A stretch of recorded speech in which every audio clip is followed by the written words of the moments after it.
Hello दोस्तों, स्वागत है आपका हमारे चैनल स्टॉक स्मिथ में। आज के हमारे वीकली रिपोर्ट में हम बात करेंगे इन्वेस्टमेंट अपॉर्चुनिटी के बारे में, यानी लॉन्ग टर्म इन्वेस्टमेंट के बारे में। हमारे चैनल को सब्सक्राइब कीजिए और कोई भी सवाल है आपके, हमें कमेंट सेक्शन में लिख के बताइए, हमें उसके जवाब देने में बहुत खुशी होगी। हर हफ्ते लॉन्ग टर्म इन्वेस्टमेंट के लिए हम आपको स्टॉक सिलेक्ट करके देते हैं और हम इस्तेमाल करते हैं स्टॉक स्मिथ ग्रोथ इंडेक्स। तो सबसे पहले हम आपको हमारे वीडियो के बेसिक्स समझा देते हैं। पहला कॉलम है स्टॉक्स जो एनएसई के हैं, दूसरा कॉलम है एसजीआई जो स्टॉक स्मिथ ग्रोथ इंडेक्स है, तीसरा जो कॉलम है वो है traded market price 1 year ago, एक साल पहले इस स्टॉक की क्या वैल्यू थी, करंट मार्केट प्राइस, तो जिस दिन हम इंडेक्स की वैल्यूएशन करते हैं, सपोज आज अगर हम इंडेक्स की वैल्यूएशन करते हैं तो आज के ट्रेडिंग आवर्स के बाद इस स्टॉक की मार्केट प्राइस क्या है वो यहाँ पे हम दिखाते हैं। और आखिरी जो कॉलम है उसमें हम बताते हैं कि पिछले एक साल में कितना रिटर्न ऑन इन्वेस्टमेंट इस स्टॉक ने दिया है।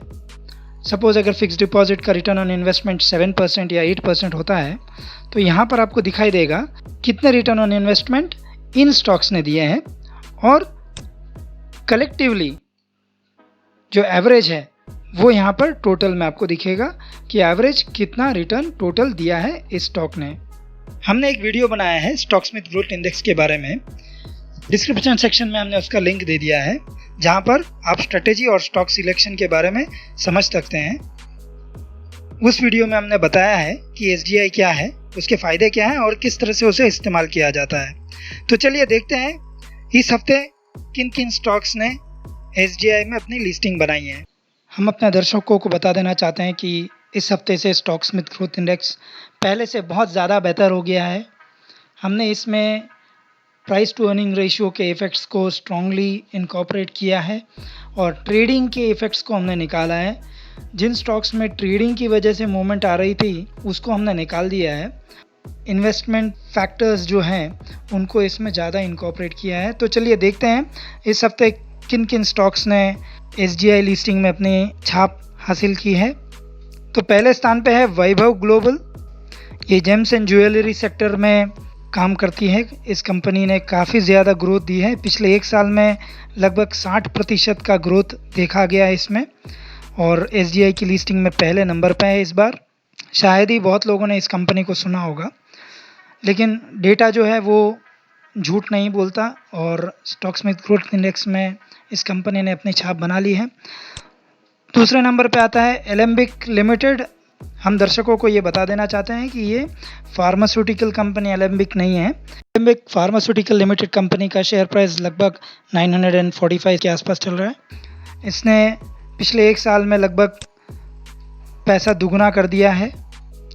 नियरली 94% का ग्रोथ इस स्टॉक में देखा गया है पिछले एक साल में। देन आता है एस्ट्राजेनेका फार्मास्यूटिकल कंपनी। फार्मास्यूटिकल में AstraZeneca, Abbott India, Ipca lab और डिविस लैब, इन्होंने हमें हर साल सरप्राइज़ किया है क्योंकि इनके ग्रोथ कंटिन्यूसली देखे जाते हैं। अगला स्टॉक है रिलैक्सो। ये कंस्टेंटली हमारे एसजीआई लिस्टिंग में अपना हिस्सा बना रहा है। नवीन फ्लोरिन अगेन।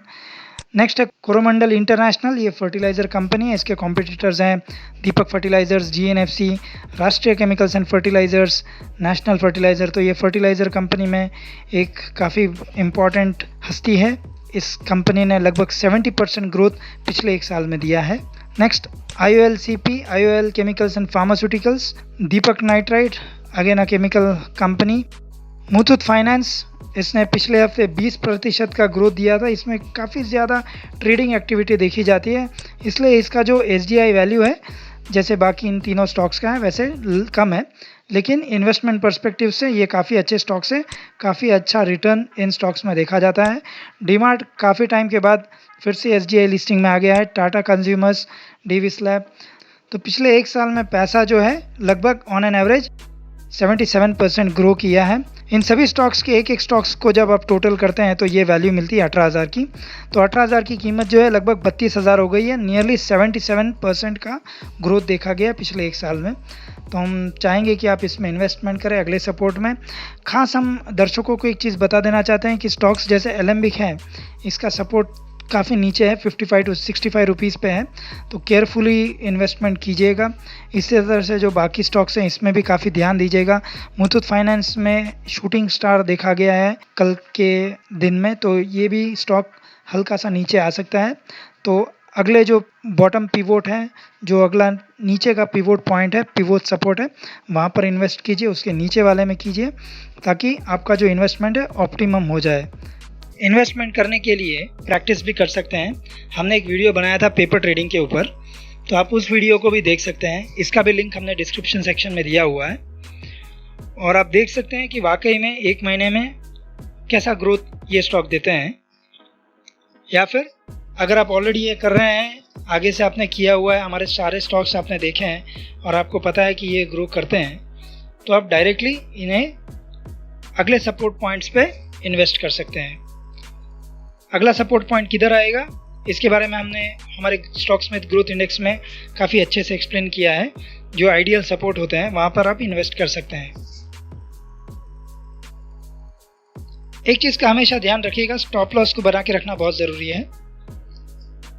क्यों ज़रूरी है इसके बारे में हमने हमारे video stock Smith growth index में बताया है और आपको समझ में आएगा कि स्टॉप लॉस नहीं लगाने से भारी मात्रा में नुकसान हो सकता है। स्पेशली जब बिग बियर रन सिचुएशंस होते हैं, जैसे कि इस बार का जो पेंडेमिक है, उस टाइम पे लॉसेस काफ़ी ज़्यादा हो सकते हैं।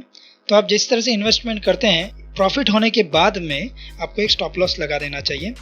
इन्वेस्टमेंट करते ही लगाना चाहिए, लेकिन जब प्रॉफिट शुरू हो जाए तब भी लगाना चाहिए, क्योंकि देखिए कभी भी कोई टॉप में एग्जिट नहीं कर पाया है। तो हम ये मानते हैं कि स्टॉप लॉस एक ऑप्टिमम टारगेट होता है। अगर एक स्टॉक अभी 50% ग्रोथ पे है और अगर स्टॉप लॉस आपका 35% पे है, अगर पैसा नीचे की तरफ आता है तो एटलीस्ट 35% आप लेके जाएंगे, क्योंकि वो 35% के बाद और कितना नीचे आएगा इसकी कोई गारंटी नहीं है।